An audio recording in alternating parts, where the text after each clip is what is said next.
What's good, YouTube? It's Justice. I used to be Pay, and today I'm back with another video. And real quick, if you're new here, you got to learn the rules real quick. If you watch my content, you got to subscribe. It's just a handshake agreement. It doesn't cost you any extra money or any extra effort, and it helps me out a ton. I'm trying to pay off this college tuition, so, just subscribe. It's kind of like when you go to the trick-or-treat basket and it says take one candy. You could take more than one candy. You can be that guy. Nobody's really going to do anything to you, but it's just like, help me out, you know what I'm saying? Just follow the rules. But today I'm going to be talking about Chief Keef and how he was kind of screwed by the industry. And really this has come up, at least to me, mostly because of his performance at the BET Awards this year. Now, if you don't know anything about Chief Keef in the BET Awards, there's a long history there. But basically, Chief Keef has been banned from the BET Awards for like a decade.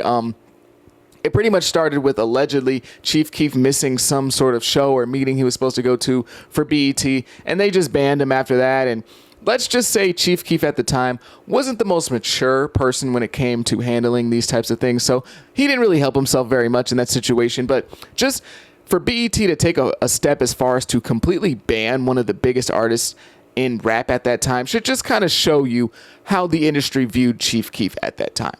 Now, in my opinion, Chief Keef was kind of like a sacrificial lamb. He was kind of like the guy who started everything for drill music. And since drill was such a taboo kind of out there thing in the early 2010s, they kind of kept Chief Keef at a safe distance, kind of at an arm's length. And they were kind of like, we're not too sure about this whole thing. This is very violent. This is very vulgar. We're not really sure what the masses are going to think. We're not really sure what, the corporate media is going to think. So we're just gonna kind of put Chief Keef to the side. Now, that's not to say that Chief Keef got just no support in general from the industry, but for the most part, he wasn't really the industry darling. He would get some play on the radio and get coverage by some bigger hip hop outlets at the time, but for the most part, he wasn't on the billboards. He wasn't all over your social media feeds on ads and stuff like that. He wasn't being posted by the big music companies. He wasn't being interviewed. He was being interviewed, but he wasn't being interviewed by these big labels like you see now today with like Apple Music, right? Apple Music does interviews. He wouldn't be interviewed by something like that if it existed at the time. Like Chief Keef was just not really the guy that the industry wanted to attach themselves to. And I don't really blame them, because drill music was like an evolution of hip hop that took it to a very different space, right? Hip hop for the most part had always had a street element to it. Then it became, gangster rap in the 80s and stuff. And that was always a thing. Gangster rap, rapping about gangbang. And that wasn't anything new, but it was a little bit different with drill music. Drill music took it just a step further. It was a little bit more disrespectful. Directly dissing the dead was something that was just super crazy at the time. Nobody really ever did that. And then it went from in rap most of the time, it was like the top dog of the gang was rapping, which is still true to this day, but it was like the top dog, the guy that was sending the orders, that was at the top sitting there, kind of the fat cat, right? Drill went from that to now the foot soldiers, the guy who were actually in the streets doing all the stuff that is crazy. Those were the guys that were rapping. So it was like a real revolution of this whole thing. And it was just kind of crazy. And a lot of people were scared to really put their foot into that genre. And I understand it. It's not like this is something that's completely just like, I can't believe they would do this to Chief Keef. I get it, but it just kind of sucks for Chief Keef, because if you look at the game now, everyone has a foot in drill. Like, these record labels are actively searching for drill artists nowadays. It's not just like, oh, well, this guy's a drill artist, but he is extremely popular, so we kind of got to sign him. It's not like that anymore. It's like, no, where's the newest drill artist? They're looking in New York. They're looking in Brooklyn. They're looking in the Bronx. Like, they're looking for these artists nowadays, and they're pushing them. You see people like Didi Osama or the D-Dot kid, those two kids. Those guys had like 5 songs before they got signed, and they're getting hundreds of thousands of dollars thrown at them by major labels. They're getting pushed on these labels. They're getting their faces all over, these music platforms. They're getting their faces all over Spotify and these mixtapes or whatever that Spotify curate. They're getting put on billboards, and they're just getting overall pushed by the industry. And that's just something that never happened for Chief Keef. Even recently, Spotify did like a 10-year anniversary thing for like the album Finally Rich. And it's like, it's cool to see that Finally Rich is getting love from the industry and Chief Keef's getting love. But it's just like, man, this would have really helped 10 years ago when Chief Keef was really hot, when Chief Keef was nuclear online and everyone loved Chief Keef. It would have been really cool to see him get that type of support. Now, of course, again, I'm not going to say I don't get it, because it was really new. Drill was new, and it was taboo, and it was very vulgar. So I get the hesitancy to put, support behind these artists, but it just sucks to see guys like, what's her name? Murda B get industry support. And it's like, man, where was this for Chief Keef? Like, you can tell when the industry is trying to push certain artists, you know, and that's not for me to say that those artists are bad or they're just being forced down our throats and, you know, we don't really like those guys. I'm just saying you can tell when an artist is being pushed, like a Lil Durk, like a Lil Baby. Like, those are the type of artists that are being pushed. That never happened for Chief Keef. Chief Keef was kind of like a sacrificial lamb for drill music. Chief Keef was kind of like a guy where they're like, we're not really sure how this thing will go, so we'll kind of see what happens with Chief Keef. It was kind of like, let's say we're on a boat, right, and we're in shark infested waters. We're looking around, oh my god, there's sharks everywhere, we don't know if we can swim out here, who knows, maybe we'll get eaten, right? Chief Keef was the guy where they were like, okay, we're gonna push you in and let's see what he does. Okay, he's in the water. Oh, he's swimming. Oh, okay, wow, hey, look guys, look, he's swimming. Look, he's not getting eaten. Okay, we can do this. We can all get in this water. Then they start pushing all these other drill artists in. Then they start pushing Pop Smoke in. Then they push K-Flock in. But now, these guys aren't just being pushed in on their own. They already know that this can work. They're also being pushed in with support. They also got a life jacket on. They got a life jacket on when they're being pushed in these shark-infested waters. And they got the scuba thing, so they can breathe underwater. They're getting pushed in with all this equipment, all this gear, all this support. But Chief Keef was just pushed in there in his drawers and said, hey, go swim, buddy.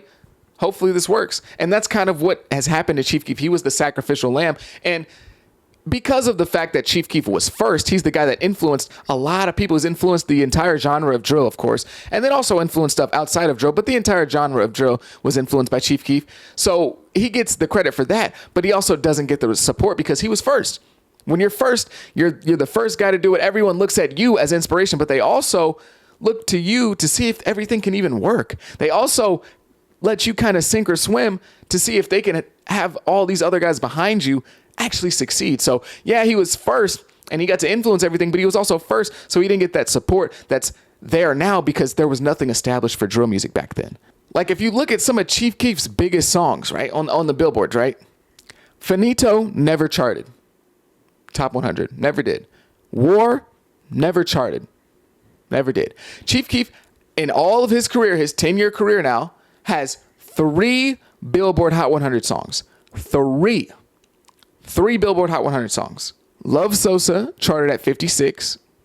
I Don't Like charted at 73. These are the highest they peaked. It peaked at 73. Love Sosa peaked at 56. Guess, and I've played this game before on a Chief Keef video, but we're going to play it again because my channel is a little bit bigger. I want you to guess the highest charting song for Chief Keef. I'll give you a minute. Not like a full minute, but I'll give you some time. Guess the highest charting song for Chief Keef and guess how high it charted. You know, you can guess like top 10, top 5, top 15, top 20. You can even guess a specific number if you want to be like a smarty pants or smart aleck or whatever. But yeah, guess top 10, top 5, top 15, top 25, whatever.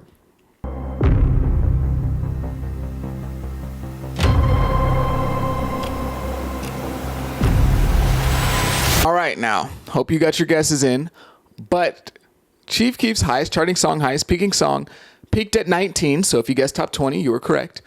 And it was the song Bean or Kobe, the song from Lil Uzi Vert's EA Deluxe. Chief Keef's a feature on the song. It's not even Chief Keef's song. His biggest song is Bean. Think about that. Think about all the songs Chief Keef has made. And his highest charting song is Bean. And as we know, you can manipulate the stats. You can manipulate the numbers. 6ix9ine exposed it like 3 or 4 years ago. You can buy your way to the #1 song. So you can at least buy your way onto the charts. So there was that little of support for Chief Keef that he couldn't even get a top 30 song at his peak. Couldn't even get a top 30 song on the Billboard charts. And we know that these labels can do certain things. They can put your music as an ad on YouTube and make it more likely to click. They can put your music on the banners of these websites.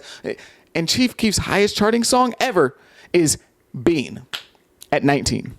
Chief Keef, one of the most influential artists of this generation. Highest charting song is 19. So that just goes to show you that there's not that big of an industry push behind him. Again, if the industry wanted to, they could at least get one of his songs top 30. He could have more than 3 songs in the history of his Billboard Hot 100. Like, isn't that kind of crazy? And it's gotten to the point where these new drill artists are being pushed so hard. Even a guy like Lil Mabu, who's a fake drill artist, he just does it for clout. He just raps like that because, oh, look, I'm a white guy doing the drill thing, and oh, look how crazy this is. That's his whole gimmick. And they're pushing him. And I know his father is like a label executive or something. But again, that just goes to show that these labels are willing to get into this drill space now with a lot of support, with a lot of money, to the point where they'll even support guys who aren't even real drill artists, and they'll pay for them to be all over Rap TV and be, oh, look at them, there's paparazzi. Like, they'll do all that stuff nowadays for these drill artists. And Chief Keef just never got that love. And it really sucks to see.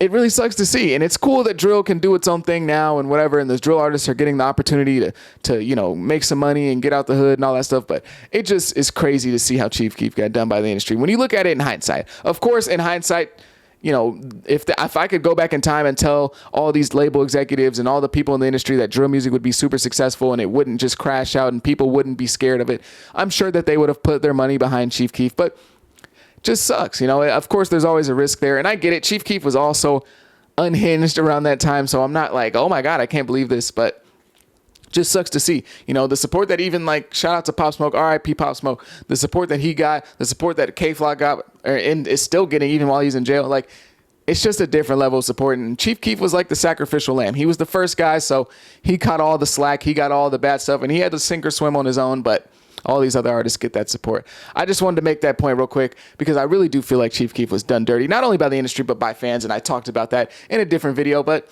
yeah, that's the end of my video. Maybe I'm wrong. Maybe I'm an idiot. Maybe you can leave a comment down below and tell me how the industry loved Chief Keef and they supported him so much. And Chief Keef was being pushed like Drake. I don't know. Maybe you can tell me that in the comments down below. But if you made it this far, I appreciate it so much. I truly, truly do. And, you know, if you're going to leave a mean comment, leave a mean comment. Tell me I look ugly today. Tell me this video is dumb and Chief Keef is the industry darling. Whatever you got to do. If you made it this far, though, I appreciate it. Leave a like, leave a subscribe. Remember that rule. Have a great day. Peace.